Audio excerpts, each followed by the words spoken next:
소화기가 어디에 있는지, 그것을 어떻게 사용하는지 이미 다 알고 있는 거지요. 군사훈련도 너무나 중요하지 않습니까?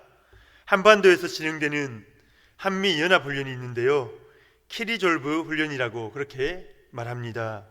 북한이 남한을 쳐들어온다는 가정하에서 그것을 막기 위한 실제적인 훈련을 하는 것입니다. 실전처럼 항공모함을 때로는 띄우기도 하고요, 전투기도 띄웁니다. 훈련이 잘 되어 있으면 적이 쉽게 공격을 못할 것입니다. 이것처럼 사람에게도 훈련이 필요합니다. 하나님께서 어떤 목적을 위해서 사람을 택하시잖아요. 그러면 반드시 그 사명을 감당하도록 훈련을 시키시는 겁니다. 아무 준비 없이 사람을 사용하시지 않는다는 거죠. 물론 별 볼 일 없는 사소한 일이라면 특별한 준비가 필요 없겠지요. 하지만 하나님의 어떠한 뜻을 이루는 중요한 일이라면 거기에는 반드시 훈련된 일꾼이 필요하다는 것입니다. 하나님께서 요셉을 택하시고 꿈을 주셨습니다. 그런데 이게 보통 꿈이 아니지요. 세계 최강대국 이집트의 총리가 되는 것입니다. 지금으로 말하면 미국의 대통령이 되는 그만큼 중요한 자리 아니겠습니까? 이집트 백성들도 먹여 살려야 하고요, 하나님의 백성인 이스라엘도 살려내는 그 역할을 감당해야 하는 것입니다. 아무 준비 없이 어떻게 그 거대한 나라를 운영할 수가 있겠습니까? 하나님이 지혜를 주실 거니까, 하나님이 함께 하실 거니까 훈련 같은 것 받을 필요가 없을까요? 결코 아니지요. 하나님께서는 친히 요셉을 하나하나 훈련시키시고 준비시키셔서 그 사명을 감당하게 하시는 것입니다. 그것이 요셉이 수많은 고통을 당해야만 했던 이유인 거지요. 오늘 창세기 39장은 요셉이 어떠한 훈련을 받는가를 잘 보여주고 있는데요, 오늘 세 가지로 나누어서 한번 살펴보고 이것을 통해서 우리에게 교훈을 얻기를 원합니다. 첫 번째로, 하나님께서 훈련하시는 첫 번째 방법, 요셉이 유혹을 받도록 그것을 허락하신다는 것입니다. 요셉은 보디발의 인정을 받아서 그 집안을 다스리는 가정 총무가 되지 않았습니까? 그러자 그 시점으로부터 하나님께서 복을 쏟아부어 주시지요. 요셉이 하는 일마다 잘 풀려갑니다. 보디발 집안의 제2인자가 된 것이죠. 하지만 젊은 외국인으로 그 집안의 종들을 관리한다는 게 결코 쉽지 않았을 것입니다. 일처리를 제대로 하지 않고, 그래서 요셉을 힘들게 하는 그 다른 종들 있지 않았겠습니까? 그리고 어떤 자는 그 요셉의 가정 총무 자리를 넘보는 자들도 아마 있었을 것 같습니다. 요셉은 그 자리를 지켜나가기가 결코 쉽지 않았고요, 또 홀로 이국 땅에 와서 외롭기도 했을 겁니다. 그런데 바로 그 순간에 보디발의 아내가 요셉에게로 다가오는 것이죠. 우리 7절 말씀 같이 한번 보겠습니다. 7절 시작. 그 후에 그의 주인의 아내가 요셉에게 눈짓하다가 동침하기를 청하니. 누가 유혹을 해옵니까? 사모님입니다. 그죠? 사모님. 어디서나 이 사모님의 파워는 대단합니다. 보디발은 매일 아침 일찍 출근을 할 것이고, 항상 마주쳐야 하는 사람은 보디발의 아내 아니겠습니까? 이 집안의 실세라고 할 수 있지요. 그런 사람에게 밑보이면 손해가 많습니다. 삶이 고달파질 수도 있는 거죠. 거기다가 요셉은 피가 끓는 청춘입니다. 17세 때 팔려와가지고 아마 20대쯤 되지, 20대 중에 있는 그 청춘의 시기 아닙니까? 어쩌면은 여인의 품이 그립기도 할 바로 그때 아닙니까?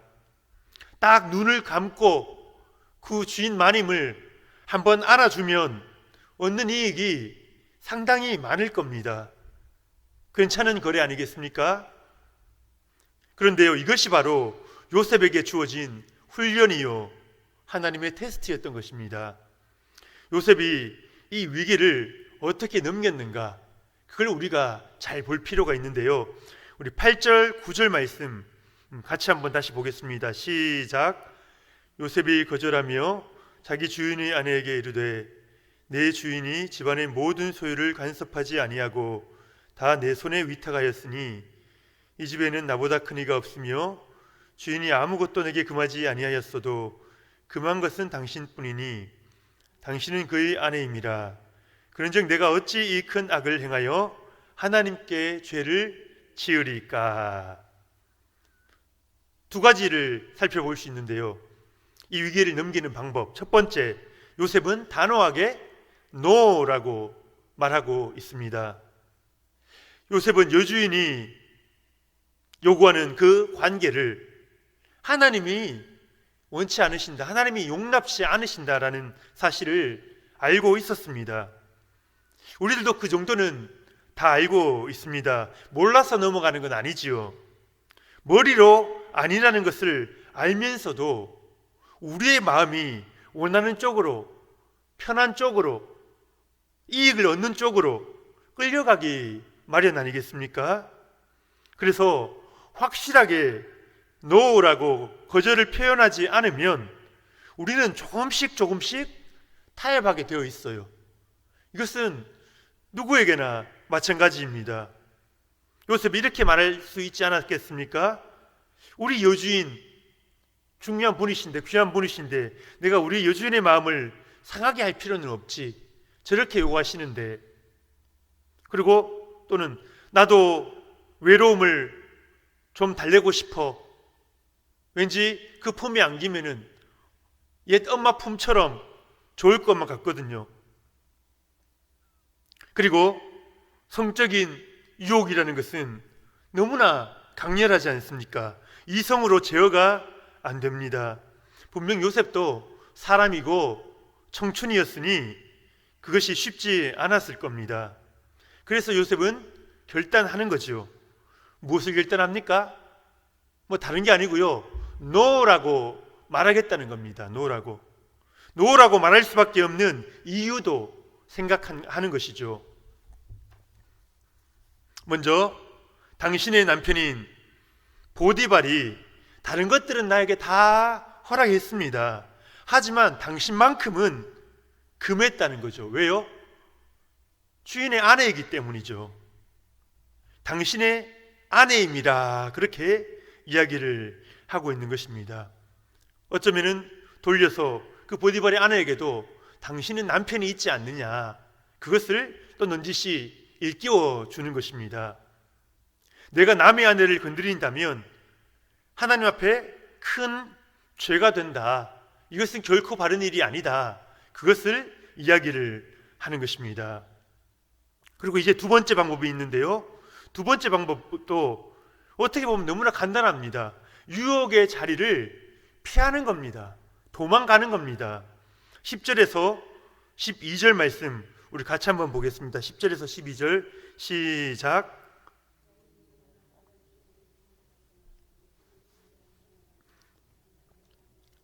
함께 있지도 아니하니라. 그러할 때에 요셉이 그의 일을 하러 그 집에 들어갔더니 그 집 사람들은 하나도 거기에 없었더라. 그 여인이 그의 옷을 잡고 이르되 나와 동침하자. 그러나 요셉이 자기의 옷을 그 여인이 손에 버려두고 밖으로 나가매.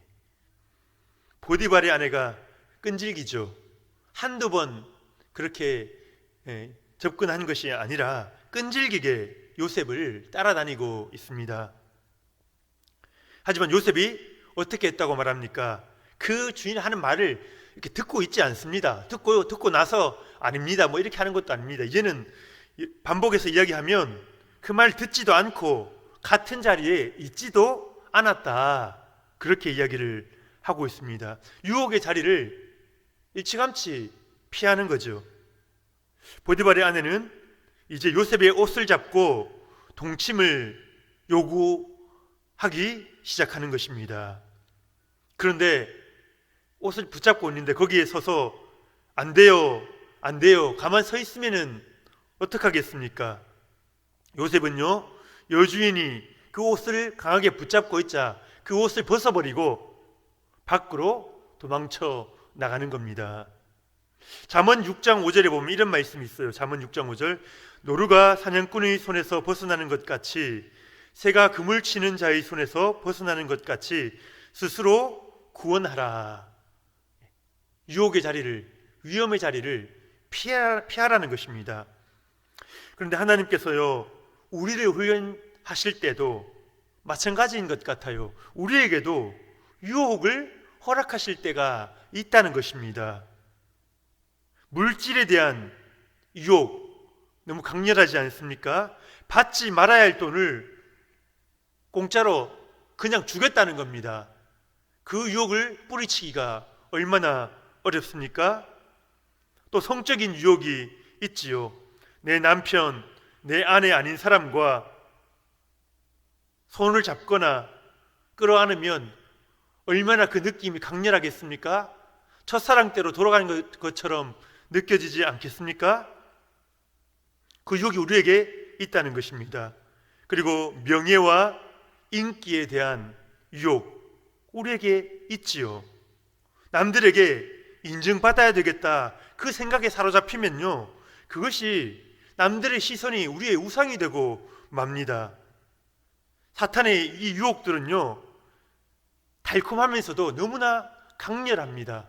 우리가 한번 붙잡히면요, 빠져나가기가 쉽지 않은 거죠. 그래서 우리가 하나님께 쓰임받기를 원한다면 이 요셉이 했던 이 기초 훈련을 우리가 잘 받아야 하는 것입니다. 뭐라고 얘기했습니까? 유혹이 올 때에 no라고 명확하게, 나는 원치 않는다라고 명확하게 이야기를 해야 합니다. 그리고 그럼에도 불구하고 그 유혹이 우리를 따라온다면, 쫓아온다면 그 자리를 박차고 도망을 가야 하는 것이죠. 두 번째로 하나님이 요셉을 훈련하시는 방법, 요셉이 모함을 받도록, 그러니까 아무 잘못 없이, 아무 잘못도 안 했는데 그러한 고소를 당하고 어려움을 받도록 그것을 허용하신다는 것입니다. 유혹을 받는 것이 하나의 훈련이었다면 모함을 당하는 것을 견디는 것도 너무나 힘든 훈련인 것이죠. 우리 13절에서 15절 말씀 같이 한번 보겠습니다. 13절에서 15절 시작. 그 여인이 요셉이 그의 옷을 자기 손에 버려두고 도망하여 나감을 보고 그 여인이 집 사람들을 불러서 그들에게 이르되, 보라, 주인이 히브리 사람을 우리에게 데려다가 우리를 희롱하게 하는도다. 그가 나와 동침하고자 내게로 들어오므로 내가 크게 소리 질렀더니 그가 나의 소리 질러 부름을 듣고 그의 옷을 내게 버려두고 도망하여 나갔느니라 하고, 요셉이 자기 옷을 자기 손에 버려두고 도망갔을 때에 이 보디발의 아내는 어떤 느낌이었을까요? 치욕스러운 느낌을 가졌을 겁니다. 내가 이렇게까지 했는데도 저렇게 행동을 해? 더 이상 이제 그 사람을, 요셉을 유혹할 수 없구나 깨닫고 그 감정이 이제는 좋아했던 감정이 악한 감정으로 뒤바뀌는 거죠. 그럼 어떻게 됩니까? 내 마음을 받아주지 않은 이상, 내 고백을 듣고도 나를 받아주지 않은 이상 요셉을 그대로 놔둘 수는 없는 거죠. 그래서 어떻게 합니까? 거짓말을 만들어내기 시작합니다. 반대로 말하는 거죠. 요셉이 날 겁탈하러 들어왔는데 내가 소리를 질렀더니 이 옷을 벗어두고 도망갔다는 것입니다. 그리고 이 이야기를 누구에게 합니까? 그 종들이 다 듣는 데에서 종들에게, 자기 주인에게만, 남편에게만 얘기해도 될 건데 이 종들에게다 이 사건을 만드는 거죠. 다 이야기를 합니다. 그리고 나서 보디발이 남편이 집으로 돌아오기를 기다리는 것입니다. 우리 16절에서 18절 또 한번 같이 보겠습니다. 시작. 그의 옷을 곁에 두고 자기 주인이 집으로 돌아오기를 기다려 이 말로 그에게 말하여 이르되 당신이 우리에 데려온 히브리 종이 나를 희롱하려고 내게로 들어왔으므로 내가 소리질러 불렀더니 그가 그의 옷을 내게 버려두고 밖으로 도망하여 나갔나이다. 보디발의 아내가 이제 종들에게 했던 그 거짓말을 똑같이 이제 남편 보디발에게 하고 있습니다. 그런데 여기서 지금 보디발의 아내가 노리고 있는 게 있거든요. 그게 뭡니까? 보디발, 당신이 이 요셉이라는 종을, 이 히브리 종을 여기에 데려오는 바람에 지금 내가 이런 끔찍한 일을 당했다는 것입니다. 내가 성폭행을 당할 뻔했다. 당신이 그 종을 데려왔기 때문이다. 누구 탓을 하고 있습니까? 은근히 남편의 탓으로 돌리고 있는 것입니다. 요셉에 대한 보디발의 신뢰가 상당히 두터웠다는 것을 이 보디발의 아내도 다 알고 있거든요. 하나님이 함께 하심을 보디발이 알고 믿고 다 맡긴 것 아닙니까? 그만큼 신뢰하고 있거든요. 그런데 보디발에게 자기 남편이 가지고 있는 그 약점이 있는 겁니다. 바로의 친위 대장까지 올라간 그에게는 남다른 명예욕이 있는 것입니다. 자신의 명예를 비난하는 것을 참지 못하는 거지요. 지금 그래서 아내는 종들이 듣는 가운데서 큰 소리로 이 남편 보디발을 비난하고 있는 것입니다. 19절 말씀 우리 한번 보겠습니다. 시작. 그의 주인이 자기 아내가 자기에게 이르기를 당신의 종이 내게 이같이 행하였다 하는 말을 듣고 심히 노한지라. 그것을 알고 있었던 보디발의 아내는 결국 당신이 이 사람을 잘못 데려왔기 때문에 이 문제가 터졌다, 그렇게 보디발을 자극하고 있는 것입니다. 왜요? 그래야 자신의 거짓말이 통할 수가 있거든요. 이 남편이 흥분하고 정신을 잃어야지 이게 뭐가 되거든요. 요셉은 내심 이 자기 주인 이 보디발이 자신의 결백을 인정해 주길 바라고 있었을 겁니다. 주인과의 관계가 좋았거든요. 그런데 보디발의 아내가 자극하는 바람에 보디발도 이제 반쯤 정신을 잃는 거지요. 심히 노한지라, 그렇게 표현을 하고 있습니다. 이제 요셉은 이러지도 저러지도 못합니다. 어디 하소연할 때도 이제는 아무데도 없어요. 자기 편이 아무데도 없거든요. 그저 위에서 처분하는 대로 당할 수밖에 없는 것입니다. 우리 성도님들, 이러한 모함을 혹 받아본 적 있으십니까? 나는 잘못한 것 하나도 없는데, 나는 성실하게 바르게 오히려 주인을 위해서 수고했는데, 이런 모함을 받는 거죠. 이런 억울함을 당하는 거죠. 그런데요, 이것이요, 어쩌면 세상에서 가장 큰 분노입니다. 가장 큰 분노가 여기서 나온다는 거죠. 나는 정직하게 했는데, 나는 주인을 위해서 수고했는데, 정말 수고했거든요. 노력했거든요. 나는 아무 잘못이 없는데, 거짓으로 모함을 당할 때에 그 분노가 일어나지 않겠습니까? 이때 잘못하면요, 선한 사람이 살인을 저지를 수 있습니다. 자신의 의로움을 붙드는 자는 이런 문제에 당할 때 도저히 참을 수가 없거든요. 나는 옳았다는 겁니다. 그 옳은 일을 했는 것은 맞지만 그것을 그대로 참고 견뎌야 되는데 그 힘이 없는 거죠. 오히려 적당히 거짓을 섞어서 살아가는 사람들은요, 이런 일을 당해도 그만큼 흥분하진 않을 겁니다. 왜요? 원래 다 속고 속이는 거니 나도 속였고 나도 속여봤고, 그러니까 내가 당해도 기분은 나쁘지만 뭐 어쩔 수 없는 거다. 더러운 똥을 밟았다. 뭐 그러면서 지나갈 겁니다. 그런데요, 선한 사람들, 착한 사람들 있지 않습니까? 어쩌면 우리 그리스도인들이 정말 조심해야 합니다. 우리는 바르게 살려고 노력을 하거든요. 다른 사람들 거짓으로 해도 우리는 욕먹어가면서 바르게 살려고 노력했거든요. 그런데 모함을 받고 오히려 안 좋은 평가를 받는다면 우리는 그것을 받아들이기가 쉽지 않은 거죠. 지금 요셉은 너무나 억울했지만 지금 그 상황을 받아들이고 있는 걸로 보입니다. 그죠? 억울할지라도 하나님이 허락하셨다라고 받아들이는 겁니다. 하나님이 허용하셨다. 허락 또는 허용. 하나님이 일부러 하신 건 아니지만 그 상황이 당하도록 하나님께서 오케이 하셨다는 거죠. 그러니까 하나님의 주권에 그것을 돌리는 것입니다. 내가 당신을 혈기를 가지고 여주인에게 덤벼들지도 않고요, 내가 당신을 위해 그토록 수고했는데 어떻게 이럴 수가 있냐고 보디발에게 항의하지도 않습니다.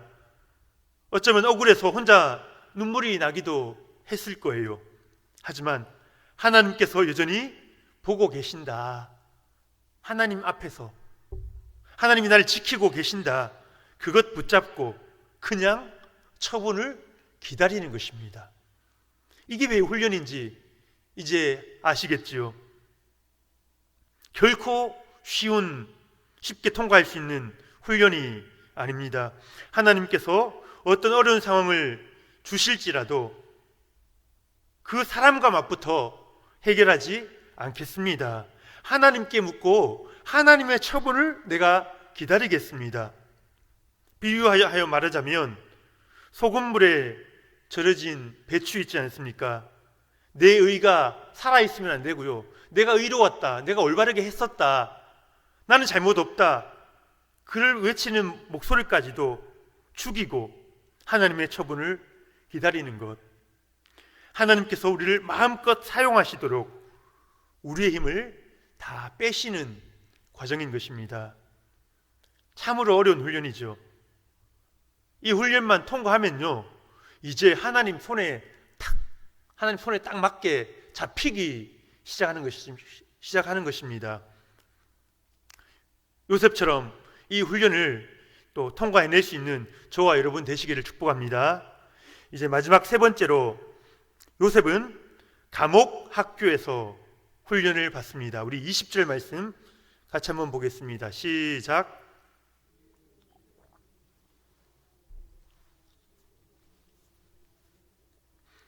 요셉이 옥에 갇혔으나, 요셉의 상황이 이전보다 더 나빠지고 있다는 것을 우리가 여기서 볼 수 있죠. 이전에는 가정에서 일하는 종이었는데 이제는 감옥에 갇힌 죄수가 되는 겁니다. 하나님께서는 보디발의 집에서 재정을 도맡아서 관리하게 하셨죠. 이집트 사람들의 가정 경제를 거기서 경험하게 하신 겁니다. 그리고 또 다른 밑에 있는 종들을 관리하면서 사람 다루는 법도 배웠을 겁니다. 그런데요, 보디발의 집에서 총리가 되기 위한 기본 학습, 기초 학습을 했다면 이제 감옥에서는 심화 학습입니다. 심화 학습. 더 한 단계 어려운 단계로 나아갑니다. 하나님께서는요, 제가 지난번 설교 때도 말씀드렸지만 웨이메이커, 길이 보이지 않는 그 가운데서도 길을 만드시는 분이십니다. 이 감옥에 들어온 이 순간에도 하나님께서 길을 열고 계시는 겁니다. 요셉이 들어온 감옥이 보통 감옥이 아니라는 거죠. 왕의 죄수들을 가두는 곳입니다. 왕의 곁에서 일하던 고위 관리들이, 학식 있고 수준 있는 사람들이 들어와 있는 곳이라는 거죠. 보디발이 요셉을 알아보고 스카웃했듯이 이제 감옥의 간수장이 요셉을 알아보고 스카웃하고 있습니다. 간수장은 옥중의 죄수를 다 요셉이 관리하도록 했다, 그렇게 이야기하거든요. 모든 행정 업무도 요셉이 처리하게 합니다. 이곳에서 요셉은 뭘 배웁니까? 왕궁이 어떻게 돌아가는가, 왕들의 이야기, 신하들의 이야기, 그 이야기들을 듣고요, 나라를 어떻게 운영해야 되는가, 나라 운영에 대한 그 제반 지식들을 배우게 되는 것입니다. 요셉이 갑자기 뜬금없이 총리가 되는 게 아니죠. 하나님께서는 요셉을 총리로 쓰시기 위해서 하나하나 차례차례 준비해 가고 계시다는 것을 우리가 알 수 있는 것입니다. 총리가 되기 위해 가장 실질적인 공부, 그것을 바로 이 가장 어두운, 가장 고통스러운 이 감옥에서 하게 하신다는 것입니다. 이것이 하나님의 방법이에요. 가장 중요한 공부는, 가장 중요한 깨달음은 가장 힘든 곳에서 하게 하시는 겁니다. 실제로 그렇지 않습니까? 우리는 가장 힘들었던 순간에 가장 많은 것을 배우고요, 가장 중요한 것을 배웁니다. 뒤돌아보면은 그렇지 않습니까? 이런 말이 있습니다. 훈련은 원래 힘들어야 한다. 힘든 게 훈련이다. 이 말이 참 맞는 말 아니겠습니까? 힘들지 않은 훈련은요, 어쩌면 쓸모없는 훈련입니다. 할 필요가 없지요. 하나마나 한 훈련이라는 거죠. 실전이 주어졌을 때에 아무런 역할을 하지 못하는 것입니다.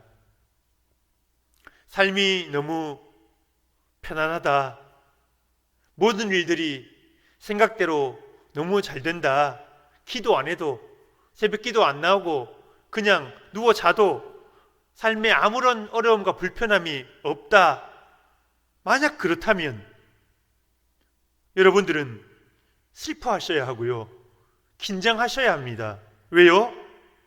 하나님께서는 사용하지 않을 그릇을 훈련시키시는 법이 없지요. 사용하지 않는데 왜 훈련을 시킵니까? 하나님의 관심이 저와 여러분들을 피해가면은 어떡하겠습니까? 하지만 하나님이 들어쓰고자 하시는 사람은 반드시 터널을 통과하게 하시는 겁니다. 내 힘으로는 안 됩니다. 주님 지혜 주시지 않으면 제가 도저히 할 수가 없습니다. 성령을 부어주시지 않으면 제가 감당할 수 없습니다. 이 고백이 나올 때까지 하나님은 다듬으시고 하나님의 도구로 다듬어 가시는 것입니다. 어느 순간 그 다듬어진 도구가 하나님의 손에 딱 잡히게 되면요, 놀라운 하나님의 능력과 역사가 우리를 통해서 나타나게 되는 것입니다. 이 소망 품으시길 바랍니다. 우리에게 주어진 감옥 학교를 우리 함께 잘 통과해서 하나님의 귀한 도구로 쓰임받기를 축복합니다. 오늘 요셉을 통해서 하나님의 세 가지 훈련 방법을 살펴보았는데요. 첫 번째, 우리에게 유혹을 허락하신다는 것. 둘째, 우리가 모함받는 것도, 아무 잘못 없이 그렇게 모함받는 것도 허용하신다는 것. 세 번째로, 감옥 학교라는 최악의 장소에서 가장 중요한 교훈들을 배우게 하신다는 것입니다. 그런데요, 이것을 가만히 생각해 보면 우리 예수님께서 이 훈련을 다 받으셨어요. 요셉이 예수님을 어떤 모형이라고 우리가 이야기하지 않습니까? 예수님께서 이 훈련을 다 받으신 거예요. 예수님께서 공생의 사역 시작하시기 전에 사탄으로부터 시험을 받지 않으십니까? 시험이고 유혹이지요. 돌로 떡덩이를 만들라, 인간의 육체적인 욕구에 대한 그 유혹도 있었고요, 인기나 명예, 세상 모든 영광을 주겠다, 이 정신적인 욕구에 대한 유혹도 있었습니다. 그리고 예수님도 모함을 받으셨죠. 예수님 재판 받으실 때에 예수님을 고소할 그 근거가 없거든요. 없어요. 율법에도 없고 아무 데도 없어요. 그러니까 어떻게 합니까? 거짓 증인들이 나와서 거짓을 만들어내서 예수님을 모함하는 것입니다. 하지만 예수님 저항하지 않으시고요, 아무런 저항하지 않으시고 그 십자가의 길을 끝까지 걸어가셨던 겁니다. 예수님이 감옥 학교도 나오셨어요. 예수님께서 성육신 하실 때에 하나님께서 인간의 몸에 갇히신 것 아닙니까? 얼마나 불편하겠습니까? 하나님의 그 모든 능력을 내어놓으시고 인간이 되신 겁니다. 인간의 모든 희노애락을, 그 아픔을, 그 고통을, 슬픔을 다 경험하시는 겁니다. 자신의 온 몸으로, 자신이 살아가는 그 인간을 온 몸으로 이해하시는 거죠. 그것을 성경에서 체휼했다. 좀 어려운 단어이지만 몸으로 이것을 다 느끼고 깨달았다. 온 몸으로 그것을 배웠다. 이런 말 아니겠습니까? 이것을 표현하자면 인간의 이 몸을 감옥에서 그 안에서 이 배우신 지식들이 아니겠습니까?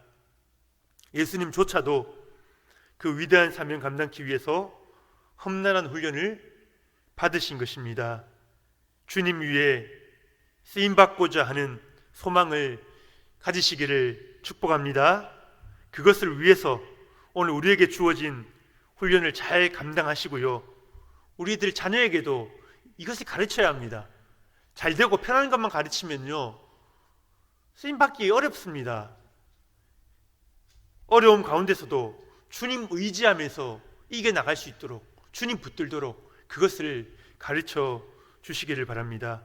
그리하여 하나님의 귀한 도구로 마음껏 쓰임받는 저와 여러분들 되시기를 예수님의 이름으로 축복합니다.